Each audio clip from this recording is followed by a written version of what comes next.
ஆண்டவராகிய இயேசு கிறிஸ்து நாமத்தினாலே மீண்டும் இந்த சயின்ஸ் அண்ட் சயின்ஸ் என்கிற நிகழ்ச்சிக்கு உங்களை அன்பாய் வரவேற்கிறோம். இன்னைக்கு நம்மோடு சகோதரர் ரூபன் அங்க வந்திருக்கிறாங்க.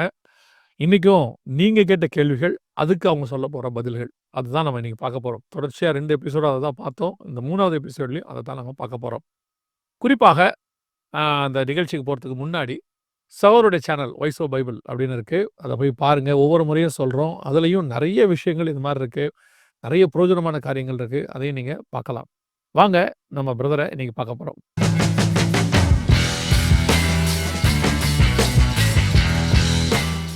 Praise the Lord brother. Praise the Lord. எப்படி இருக்கீங்க? நல்லா இருக்கேன். நீங்க எப்படி இருக்கீங்க? காட்ஸ் கிரேஸ் நல்லா போயிட்டுருக்கோம். இந்த கேள்வி பதில் செக்ஷன் நல்லா போயிட்டுருக்கு கர்த்தருடைய கிருபையினால. கடைசி 2 எபிசோடா நான் வந்தேன்.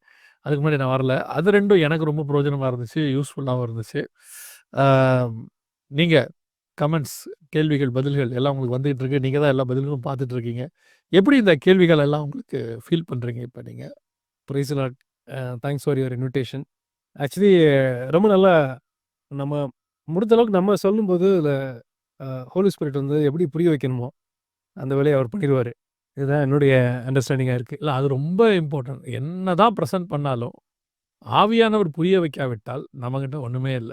நானு எப்பவுமே தான் சொல்லுவேன். நல்ல டேபிள்ல சாப்பாடு செஞ்சு வச்சுட்டு, எவ்வளோ அழகா நீங்க வந்து அத அ ப வச்சுருங்க.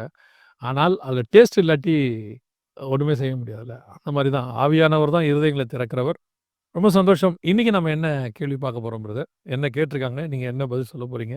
ஆமாம், லாஸ்ட் 2 எபிசோட்ஸுமே பியூராகவே வந்து வியூவர்ஸ்ட் வந்த கொஷின்ஸு. இன்றைக்கி என்ன கொஷின் நம்ம பார்க்க போகிறோம் அப்படின்னா, ஒருத்தர் கேட்டிருக்காரு. ஆண்டவர் வந்து மறுரூப மலைக்கு போகிறாரு. அவங்களோட 3 சிஷ்யர்கள் இருக்காங்க. அங்கே வந்து மோசேயும் எலியாவும் வந்து பேசுகிறாங்க. இவருடைய கேள்வி என்னென்னா, மோசே தான் வந்தார், எலியா தான் வந்தார் அப்படிங்கிறது இவங்களுக்கு எப்படி தெரியும்? அதுக்கு முன்னாடி அவங்க மோசே எலியாலாம் பார்த்தது இல்லல்ல? ஆமா, மோசே எலியாலாம் பல நூற்றாண்டுகளுக்கு முன்னாடி வாழ்ந்தவங்க. ஓகே. வந்தது மோசே தான், வந்தது எலியா தாங்கிறது எப்படி தெரியும்? இது ஒரு நல்ல கேள்வி. ரொம்ப சந்தோஷம். பரவால்ல. ரொம்ப யோசிச்சிருக்காங்க. நல்லா கேட்டிருக்காங்க. ஒருத்தர் ரொம்ப யோசிச்சிருக்காரா, என்ன பண்ணாருன்னு சரியா தெரியல. ஸோ பார்த்தா எப்படி தெரியும்? அப்படிங்கிறது தான் இன்னைக்கு கொஸ்டினு. இதையுமே வந்து 2 பெர்ஸ்பெக்டிவா பதில் பார்ப்பேன். ஒரு மோர் தென் ஒரு எக்ஸ்ப்ளனேஷனோட பார்க்கணும். ஃபர்ஸ்ட் அனாலஜி என்னன்னா, ஒரு மனுஷன் சொல்றது சத்தியம்னு எப்படி இன்னொருத்தருக்கு புரியும்? அதுக்கு நெறைய நம்ம எக்ஸாம்பிள் சொல்றோம், நெறைய இது பண்றோம், எல்லாம் ரைட்டு. ப்ரூஃப் சொல்றோம், எவிடன்ஸ் சொல்றோம். ஆனா, நம்ம ஒவ்வொருத்தருக்குமே அத டிசைன் பண்ற கெப்பாசிட்டிய டிஃபால்ட்டாவே ஆண்டவர் குடுத்துருக்காரு. ஏன் அப்படின்னு கேட்டோம்னா, we are in the image of God. கடவுளுடைய சாயலாக நம்ம படைக்கப்பட்டிருக்கோம். இதுல இப்ப எனக்கு இன்னொரு கொஸ்டின் இவங்களோட சேர்ந்தது. நான் கேட்கிறேன், ஒருத்தர் ஹெவனுக்கு போறாரு. கிறிஸ்து இவர் தான் எப்படி தெரியும்? இதுவும் நல்ல கேள்விதான். மோசே எலியா விடுங்க. அவங்க தெரிஞ்சாலும் பிரச்சனை இல்ல, தெரியாட்டினாலும் பிரச்சனை இல்ல. இவர் தான் இயேசுன்னு எப்படி தெரியும்?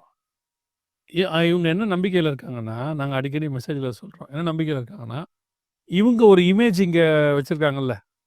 தாடி வளர்த்து, தாடி வளர்த்து, நீல முடி வளர்த்து, ஒரு சோக முகத்தோட ஒருத்தர் வச்சிருக்காங்கல்ல. ஆட்டுக்குட்டிய தூக்கிட்டு.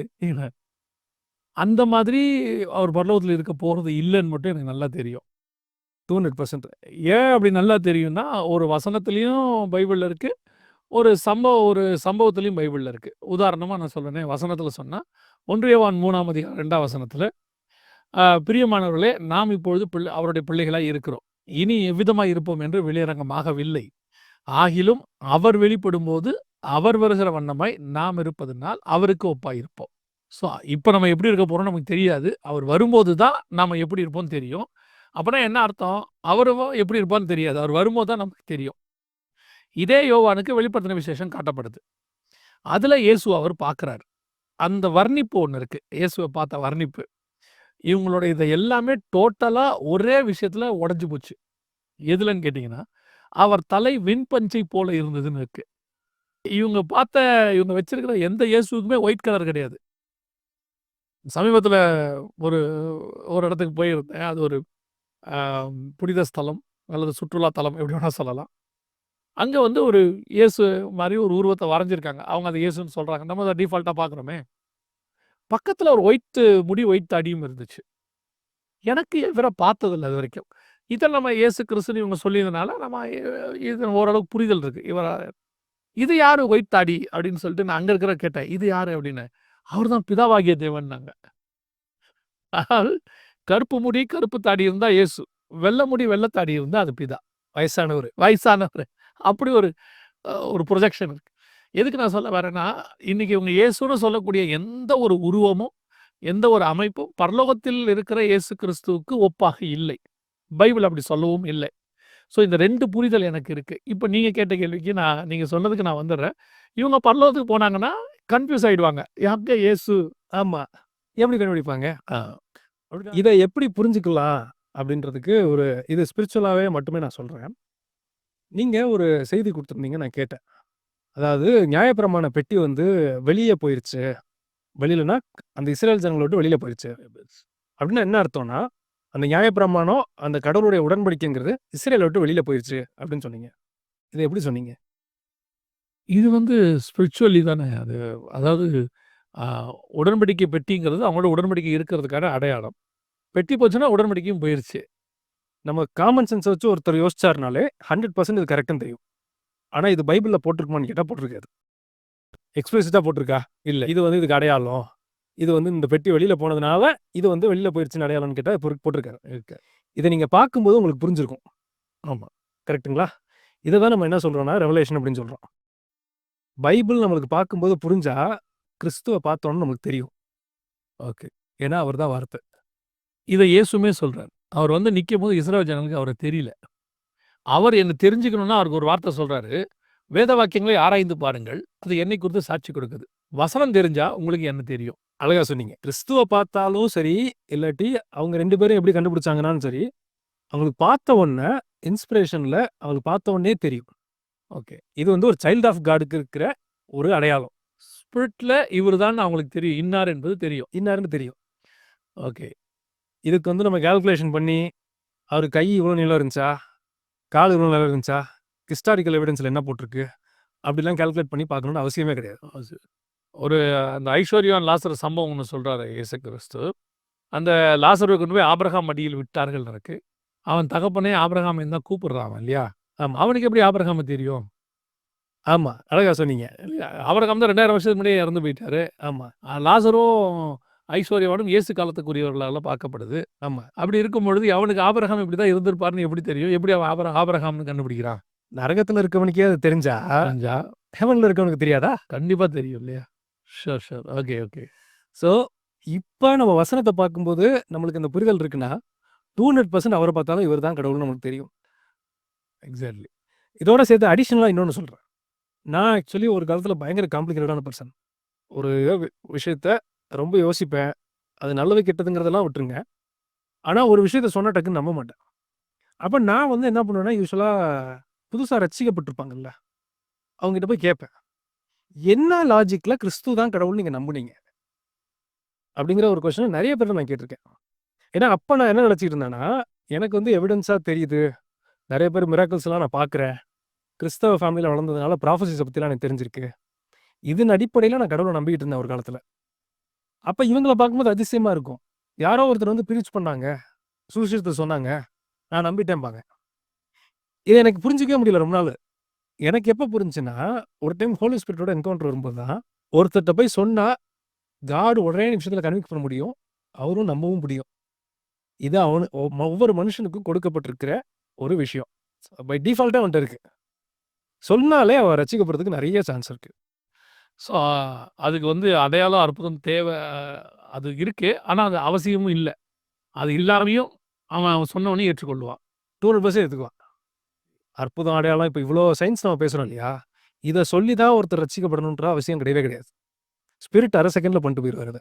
ஆமாங்க. அது பல நேரங்கள்ல நான் பார்த்துருக்கிறேன். என்னன்னு கேட்டீங்கன்னா, ஒருத்தர்ட்ட உட்காந்து நம்ம என்னென்னோ காரியங்கள் எவிடன்ஸ் எல்லாத்தையும் உட்காந்து பேசினாலும், அப்படியே இந்த பரிசேயர், சதுசேயர் மாரி அப்படியே உட்காந்து கேட்டு, இன்னொரு நாள் கேட்கலான்ட்டு போயிடுவாங்க. வேற ஏதாவது கொஸ்டினோட வருவாரு. வேற ஏதாவது கொஸ்டினோட வருவாங்க. சில நேரத்தில ஒண்ணுமே இருக்காது. ஒரு துண்டு ட்ராக்ஸ் பாதி தான் இருக்கும். அத படிச்சு ரட்சிக்கப்பட்டவங்க இருக்காங்க. பெரிய பெரிய சயின்ஸா வந்திருப்பாங்க அவங்க. ஆட்டோவுக்கு பின்னாடி எழுதியிருக்குல்ல, அத பார்த்து ரட்சிக்கப்பட்டவங்கலாம் இருக்காங்க.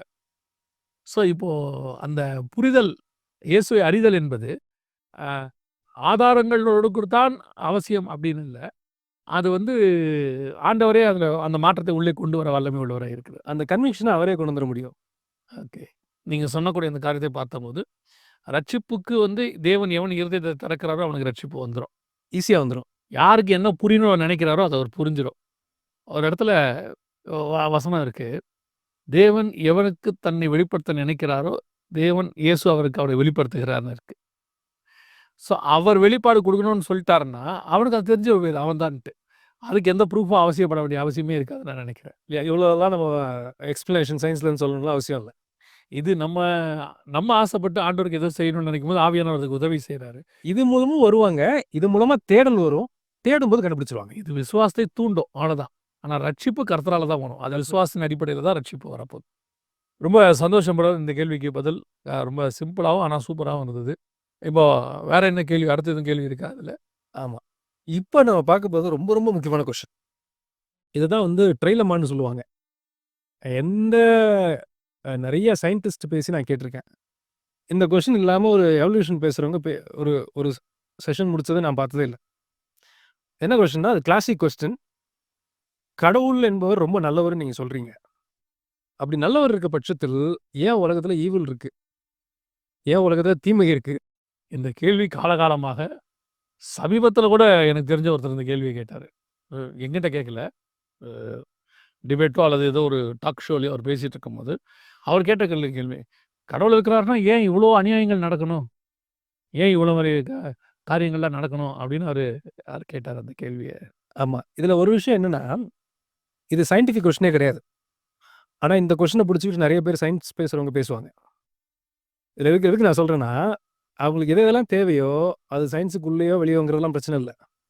அவங்க பிரசன்ட் பண்றது சயின்டிஸ்ட்டா பிரசன்ட் பண்ணுவாங்க. ஆனா இது பிலாசபிக்கல் கொஸ்டின். இத வச்சுட்டு அவங்க வாதாடுவாங்க. நம்ம அவங்கள எப்படி புரிஞ்சிருப்போம்னா, இவங்கலாம் சயின்டிஸ்ட்டு. சயின்ஸ் தான் அவங்களுக்கு தெரியும். இந்த மாரி தீம்ல அவங்க அண்டர்ஸ்டாண்ட் பண்ணி வச்சிருப்போம். ஆனா இந்த மாரி கொஸ்டின் அவங்க கேட்பாங்க. இவன் கேட்கறது பிலாசபி கொஸ்டின். வேற ஃபீல்டு. ஆமா, இது அவங்க சயின்டிஃபிக் கிடையாதே. சயின்ஸுக்கு நன்மை என்ன, தீமை என்னன்னு தான் தெரியாதுல்ல. நியாயப்படி அவங்க சயின்ஸ் பேசிஸ்ல தான் 100% நான் கேட்பேன் அப்படின்னா, இந்த கொஸ்டின அவங்க கேட்கக்கூடாது. இது வந்து நம்முடைய மனயியல் சம்மந்தப்பட்ட ஒரு விஷயம். மனயியல் சம்மந்தப்படி அறிவியல் சம்மந்தப்பட்டது இல்ல அது. கிடையாது. ஓகே. ஸோ இந்த கொஸ்டின் நெறைய பேர் கேட்பாங்க. இந்த கொஸ்டினுக்கு போறதுக்கு முன்னாடி ஒண்ணு சொல்றேன். இது பேஸ்ட் ஆன் அன் அசம்ப்ஷன். என்ன அசம்ப்ஷன்னா, உலகத்துல ஈவில் இருக்குன்னா இவங்க என்ன சொல்ல வராங்கன்னா, காட் தான் அத்தனை ஈவிலுக்கும் காரணம்னு சொல்ல வராங்க. கரெக்ட்டுங்களா? இந்த மாரி கேள்வி நெறைய இருக்கு. ஆமா. உலகத்துல ஈவில் இருக்கு. காட் இருக்காருன்னு சொல்றீங்க. அப்படி பட்சத்தில் காட் தான் அந்த ஈவிலுக்கும் காரணம். சாத்தானே அவர் தானே படைச்சாரும்பாங்க அடுத்து. அந்த கேள்வி அத ஒண்ணு கேட்பாங்க அவங்க. இது நெறைய இருக்கு. என்னைய பொறுத்தளவுக்கு, என்னோட பெர்சனல் ஒப்பீனியன், அப்பாலஜெட்டிக்ஸ்ல ஈவன் சம்டைம்ஸ் ஒரு ஒரு ஒரு டிபேட்ட வின் பண்றது முக்கியம் கிடையாது. அவங்கள திங்க் பண்ண வைக்கணும். திங்க் பண்ண வச்சுட்டு, அதுல ஒரு 2 பேர் ரட்சிக்கப்பட்டாங்கன்னா, அதுதான் மிகப்பெரிய ஒரு சக்சஸ். நம்முடைய நோக்கம் வந்து வெற்றி தோல்வி அல்ல. ஆமா. நான் வந்து ஒரு ஆர்குமெண்ட் சொல்லிட்டேன் பார்த்தீங்களா? நான் வந்து அவங்க வாய் பேச முடியாத அளவுக்கு ஆக்கிட்டேன். அது முக்கியம் கிடையாது. அவங்கள யோசிக்க வச்சு, அவங்க யோசனையில இருக்க பிரச்சனை என்னங்கிறத அவங்க உணர்த்தி, அது மூலமா ஒரு 2 பேர் ஆண்டவருக்குள்ள வந்துட்டாங்கன்னா, அதான் மிகப்பெரிய சக்சஸ். Price God. சரி, இப்ப இந்த கொஸ்டினுக்கு வருவோம். இதுக்கு இப்ப நம்ம வேற ஏதாவது ஆன்சர் சொன்னோம்னா, ஒருவேளை உலகத்துல பாவம் இருக்கு, அப்படிங்கிற மாரி நம்ம ஆன்சர் சொன்னா என்ன கொஸ்டின் வரும்னா அடுத்தது? ரொம்ப உணர்வுபூர்வமா அவங்க கேட்பாங்க. குழந்தைகள் மரிக்கவில்லையா? அதுங்க என்ன பாவம் செஞ்சுச்சு? இது வந்து ஒரு உணர்ச்சி வசப்பட வைக்கிற ஒரு கேள்வி. சாதாரண ஆள் கூட இத கேட்கும்போது என்ன வந்துருவாருன்னா, ஒரு மாரி கொஞ்சம் ஒரு உணர்ச்சி வசப்பட்டு ஒரு ஸ்டேட்டுக்கு வந்துருவாரு. ஸ்டேட்டுக்கு வந்துருவாரு. இப்ப இதுக்கு நான் என்ன பண்ண போறேன்னா, அந்த ஆஸ்பெக்ட்குள்ளயே போகல. நான் இன்னொரு ஒரு டைமென்ஷன்ல இவங்கள திங்க் பண்றதுக்கு நம்ம உதவி செய்றோம். அத வச்சு திங்க் பண்ணா இவங்க திங்கிங்ல என்ன ப்ராப்ளம்னு சொல்லிடலாம். உலகத்துல நெறைய ஈவில் இருக்கு. உலகத்துல நெறைய அ அ கேடான, தீமையான சம்பவங்கள் நடக்குது. நீங்க காட் இருக்குன்னு சொல்றீங்க. அப்ப அந்த தீமைக்கு காட் தானே காரணம் அப்படின்னு கேட்கறாங்கல்ல. நான் இன்னொன்னு கேட்கிறேன். உலகத்துல நெறைய நன்மை இருக்குல்ல. உலகத்துல எக்கச்சக்க நன்மை மனுஷனுக்கும், மனுஷங்க சந்தோஷப்படுறதுக்கு இருக்குல்ல. அப்படின்னா அதுக்கும் காட் தானே காரணம். காரணமா இருந்தாகணும். அந்த கருத்து அப்படின்னா இதுவும் அப்படியா தான் இருக்கணும். இவங்க என்ன சொல்றாங்க? உலகத்துல அவ்வளோ இது இருக்கு, ஆக்சிடென்ட் நடக்குது. கேடு இருக்கு, இழப்பு இருக்கு, நஷ்டம் இருக்கு. நஷ்டம் இருக்கு இல்லன்னு சொல்லல. அதுக்கு காட் தான் இவங்க காரணம்னு சொல்ற பட்சத்தில், உலகத்துல ஆசீர்வாதம் அத்தனை இருக்குல்ல. அதுக்கும் அவர் தானே காரணம். கண்டிப்பா. கண்டிப்பா. ஆனா, இத பேசுறாங்கல்ல, செகண்ட் பாயிண்ட்ட ஏத்துக்கிட்டு காட மகிமைப்படுத்திருவாங்களான்னு கேட்டா மாட்டாங்க. உடனே இவங்க என்ன சொல்லிருவாங்கன்னா, நாங்க தான் 2மே இல்லங்கிறோமேம்பாங்க. அப்படின்னா அந்த கொஸ்டினே வரக்கூடாது. ஓகே. அப்படின்னா அந்த ஈக்குவேஷன் என்ன ஆயிரும்னா இன்ஸ்டேபிள் ஆயிரும். ஒருவேளை காட் எல்லா ப்ராப்ளத்துக்கும் காரணங்கிற பட்சத்தில் ஆசீர்வாதத்துக்கும் அவர் தான் காரணங்கிறத இவங்க நம்பணும். ஆனால் அதை நம்ப மாட்டாங்க. ஒரு சின்ன எக்ஸாம்பிள் சொல்கிறேங்க. ஒரு ஆக்சிடென்ட்டில் ஏதோ ஒரு விபத்து நடந்து ஏதோ ஒரு கேடு நடந்தது. இவங்க கேட்குறாங்க, காடுன்னு ஒருத்தர் நல்லவர் இருந்தா ஆக்சிடென்ட் நடக்காமல் காப்பாற்றிருக்கலாம்ல அப்படின்னு கேட்பாங்க. ஒருவேளை ஒருத்தர் அடிப்படை தெரிஞ்சு கீழே விழுக போய் அவர் வந்து கீழே விழாமல் தப்பிச்சிட்டாருன்னு வச்சுக்கோமே விபத்தில், அங்கே இவங்க யாரும் காடு காப்பாற்றினாருன்னு சொல்ல மாட்டாங்க. பயங்கர லக்குங்க அந்த ஆள் தப்பிச்சிட்டான். கரெக்டுங்களா? தீமைக்கு அவர் தான் காரணம்னா காப்பாற்றப்பட்டதுக்கும் அவர் தானே காரணமாக இருக்கணும். ஆனால் அந்த யோசனை நம்மளுக்கு வராது. இதுலேருந்து நம்ம என்ன சொல்ல வரேன் அப்படின்னா, இந்த கொஷினோ ஆன்சரோ ப்ராப்ளம் கிடையாது. இதில் என்ன ப்ராப்ளம்னா, ஏதோ ஒரு கேடு நடக்குது. கேடு நடக்கும்போது யாரையாவது நம்ம திட்டணும்னு தோணுது. நம்மளுக்கு மூஞ்சிக்கு முன்னாடி வந்து நிற்கிற ஒரு காடு. பழைய தூக்கி அவர் மேலே போட்டுறது. ஒரு சின்ன எக்ஸாம்பிள் பார்ப்போம்னா, பையன் மிஸ்ஸுக்கிட்ட அடி வாங்கியிருப்பான். மிஸ்ஸுக்கிட்ட திரும்ப இவனால் எதுவும் செய்ய முடியாது ஸ்கூலில். வீட்டில் வந்தோன்னா அம்மாவை திட்டுவான், பார்த்துருக்கீங்களா? இதில் நான் வேற ஒன்று சொல்கிறேன். கணவர் மனைவியை திட்டிடுவார். திடீர் ஆஃபீஸ் போயிடுவார். மனைவி பிள்ளைங்கிட்ட எரிச்சல் அடைவாங்க. எல்லாத்தையும் தூக்கி போட்டு தூக்கி அடிப்பாங்க. ஆமாம், பசங்க ஒன்றும் பண்ணியிருக்காது. அதான் நடக்கும். அழகாக நீங்கள் சொன்னீங்க. அதே மாதிரி இப்போ நீங்கள் இன்னொரு டைமென்ஷன் நீங்கள் சொன்னது வந்து வேலை பார்க்குற இடத்துல ஒருத்தருக்கு பிரச்சனை இருந்திருக்கும். அங்கே எதுவும் செய்ய முடியாது. உடனே இவர் என்ன பண்ணுவார்னா வீட்டில் வந்து திட்டுவார். ஸோ இது நம்மளுடைய கோவத்தை வெளிப்படுத்தணும். மனிதனுடைய இயல்பு. மனிதன இயல்பு. இன்னொரு நல்ல கிளாசிக் எக்ஸாம்பிள் சொல்லணும்னா, நீங்கள் பார்த்துருப்பீங்க. வண்டியை ஒருத்தர் ஓட்டிட்டு போவார். அவர் ஏதாவது தப்பு பண்ணியிருப்பார். அந்த எதிர்த்த தரப்பில் வந்தவன் இவர், இவங்க அம்மா ஜென்ரேஷன், அவங்க அம்மா ஜென்ரேஷன், 4 ஜென்ரேஷன் திட்டுவார். சென்னையில் அது ஒரு சாதாரணமான விஷயம். அது ஆக்சுவலி என்னன்னா, அவர் கோவத்தை யார் மேலேயாவது வெளிப்படுத்தணும். நம்மளுக்குமே சில நேரம் கவலை வரும்போது, ஏதோ ஒரு நஷ்டம் வரும்போது கோவம் வருது. சில நேரம் மனுஷ இயல்புல கோவம் வருது. அதுக்கு உடனே என்ன சொல்லிடுறாங்கன்னா, பார்த்தீங்களா, காடை திட்டினோட ஒரு சாட்டிஸ்ஃபேக்ஷன். இந்த கேள்வியை கேட்டோன்னா நம்மளுக்கு ஒரு சாட்டிஸ்ஃபேக்ஷன் வந்துடுது. ஒரு அவங்க இருதயத்துக்கு வந்து அந்த அதுக்கான பதில் கிடைச்ச மாதிரி அவங்களுக்கு ஒரு திருப்தி வந்துடுது அவங்களுக்கு. யாரையோ திட்டிட்டா நம்மளுக்கு ஒரு கம்ஃபர்டபுள் இருக்கும்ல. ஓகே. அந்த பிரச்சனை தான் இந்த கேள்வியோட பிரச்சனை. இதுதான் சிம்பிளஸ்ட். இது நம்ம ஹார்ட்ல இருக்கிற, நம்ம இருதயத்தில் இருக்கிற ப்ரெஜரிஸை காமிக்குது. அவளுக்கு கோவம் வருது. கோவம் வந்தால் யாருக்கிட்ட சேதாரம் கம்மின்னு பார்ப்போம். பையன் வந்து அம்மாட்ட காமிப்பான். ஏன்னா அம்மாட்ட காமிச்சா பிரச்சனை இல்லை அவனுக்கு. பையன்பா சரி ஏதாவது கத்திட்டு போகிறான் அப்படின்னு அவங்கள விட்டுருவாங்க. அந்த வகையான இது ஒரு கேள்வி தானே ஒழிய, இதில் பெருசாக ரேஷனாலிட்டிலாம் கிடையாது. நான் எப்படி இதை புரிஞ்சுக்கிறேன் அப்படின்னு சொன்னால், நன்மை தீமை ரெண்டுமே காட் வந்து கொண்டாடுறாரு. அந்த அந்த கான்செப்டுக்கே நான் வரல. இப்போ என்கிட்ட வந்து காட் வந்து ஒரு நல்ல பாலை கொடுத்துட்டாரு. பர்ஃபெக்ட் பால் கொடுத்துட்டாரு. இப்போ அந்த பாலை நான் வந்துட்டு ஃபுட்பால் விளையாடி இந்த பக்கம் அடித்து அந்த பக்கம் அடித்து உருண்டு ஓடி அது மேலே ஏறி நின்று கோல் அடித்து எல்லாம் எடுத்து இப்போ அந்த பால் வந்து ஒரு இடத்துல பஞ்சர் ஆகுது. அப்படி இல்லைன்னா அது பால் அடிக்கும் போது காலை கிழிக்குது. எல்லாத்துக்கும் சொன்ன உடனே கடைக்காரர் திட்டினா எப்படி இருக்கும்? என்ன பால் கொடுத்துருக்கீங்க? சில நேரத்தில் அந்த பலூனை வாங்கி ஊதும் போது அது உடஞ்சிரும், வெடிச்சிடும். மோசமான பலூனை கொடுத்துட்டாங்க அப்படிம்பாங்க. அப்போது காட் நம்மக்கிட்ட கொடுக்கும்போது எல்லாமே நன்மையாகத்தான் கண்டார். நடக்கிற எந்த நன்மை தீமைக்கும் நாம தான் காரணமாக இருக்கோம். நாம் அதை ஒழுங்காக ஹேண்டில் பண்ணியிருந்தா நன்மையாக இருந்திருப்போம். காடா சொன்னார், கடற்கரை ஓரத்தில் இருக்கிற மரத்தெல்லாம் வெட்டிட்டு சீ வியூ வீடு கட்ட சொல்லி. அப்புறம் சுனாமி வருதுன்னா யார் காரணம்? காடா சொன்னார், ரீக்ளைம் லேண்டுக்கு மண்ணை தூக்கி கடலில் கொட்டுங்கன்னு சொன்னார் இல்லையா? இவங்க ஏதோ ஒன்று பண்ணிட்டு அதனால ஒரு தீமை வருது. நடக்கிற தீமைக்கு காடு தான் காரணம். இன்னும் ஒரு படி போய் ஏன் காடு தடுக்கக்கூடாது? அடுத்த கேள்வி கேட்குறாங்க. நான் சொல்கிறேன், சுயாதீனம் ஒன்று உங்களுக்கு ஒன்று கொடுத்துருக்காரு. உங்களுக்கு கொடுத்த சுயாதீனத்தில் அதை தடுத்தாலே உங்களுக்கு கோவம் வருதா இல்லையா? கரெக்ட். உங்களுக்கு ஒரு விஷயம் இருக்கு. அதை யாராவது நீங்கள் டிராஃபிக் சிக்னலில் நிற்கணும், அதான் ரூலு. நீங்கள் யாரும் இல்லைன்னா போறீங்க தானே? போகிறாங்களா இல்லையா? கட்டாயமா யாராவது தடுத்து நிறுத்தினா கோவம் வரல. வேற சம்மந்தம் இல்லாத ஆள் தடுத்து நிறுத்தினா வேறு நீங்கள் கேட்குறது. நீங்கள் யார் கேட்குறது? நீங்கள் ஏன் பண்ணு உங்களுக்கே இவ்வளோ கோவம் வரும்னா, ஆண்டவர் வந்துட்டு சுயாதீனத்தை எல்லார்கிட்டையும் கொடுத்துருக்கிறாரு. அவர் யாருக்கிட்டையும் தடுத்து நிறுத்துறது இல்லை. ஆனால் அவர்கிட்ட சொல்லிட்டார் எது நன்மை எது தீமைங்கிறத நமக்கு முன்னாடி வச்சுட்டார். இது நன்மை இது தீமை. இவங்களே தீமையை செலக்ட் பண்ணிக்கிறாங்க. இவங்களே தீமையை செஞ்சிடுறாங்க. அதன் விளைவா தீமை வருது. கடைசியா இப்போ வந்து காட் இருந்தா ஏன் இதெல்லாம் நடக்குது? காட் ஏன் இப்படிலாம் செய்றாருன்னா, பண்றதெல்லாம் நம்ம. அதுக்கப்புறம் காட் தீமை செய்ற மாரி இது நான் என்னுடைய புரிதலுக்காக நான் சொல்றேன் நானு. அழகா சொன்னீங்க. அதனால தான் வசனம் சொல்லுது, வாசப்படியிலேருந்து கதவு தட்டுறாரு. உள்ள வர தெரியாதா அவருக்கு? வரலாம்ல. ஆனா மாட்டாரு. நம்ம விட்டு குடுக்குற பட்சத்தில தான் அவரே உள்ள வராரு. கதவ திறந்தா தான் அவர் உள்ள வராரு. ஆமா. அந்த உரிமைய நம்மட்ட தான் குடுத்துருக்காரு. ஸோ இந்த நன்மை, தீமை என்பது காடுக்கு இதுக்கும் சம்மந்தமே கிடையாது. நம்மகிட்ட குடுத்தத நாம எந்த அளவுக்கு ஹேண்டில் பண்றோமோ, அதன் அடிப்படையில தான் அது நடக்க போகுது. கரெக்ட். நீங்க சொல்றது கரெக்ட். ரொம்ப சந்தோஷம் பிரதர். இன்னைக்கு சிம்பிளான 2 கேள்விகள். ஆனா அதுக்கு நல்ல டெப்த்தான பதில்கள். கர்த்தர் கொடுத்த கிருபைக்காக கர்த்தருக்கு ஸ்தோத்திரம். ஆ தொடர்ந்து நீங்கள் இந்த புரோகிராம பார்க்குறீங்க நெறைய பேரு. இன்னும் வாலிபர்களுக்கு இந்த புரோகிராம இன்ட்ரோடியூஸ் பண்ணுங்க. நெறைய படிக்கிற பசங்க இந்த மாரி நாங்க நடுவுல ஒரு அப்பாலஜெடிக்ஸ் ஒரு இது நடத்துனோம். அதில பார்த்தீங்கன்னு சொன்னா, நெறைய பேர் இந்த மாரி காரியங்கள கலந்து கொண்டு கேள்விகள்லாம் கேட்டாங்க. இன்ட்ரோடியூஸ் பண்ணுங்க. அவங்களுக்கு அது பிரயோஜனமாக இருக்கும். கர்த்தருக்கு சித்தமானால் இன்னொரு நிகழ்ச்சியில் இதே சயின்ஸ் அண்ட் சயின்ஸ் நிகழ்ச்சியில் உங்களை சந்திக்கிறோம். கடைசியா எப்பவும் சொல்ற மாரி பிரதருடைய சேனல் இருக்கு. Voice of Bible. அத பாருங்க. பிரயோஜனம் அடைங்க. எங்களுக்காக ஜெபிக்க மறக்காதீங்க. Thank you brother. God bless you.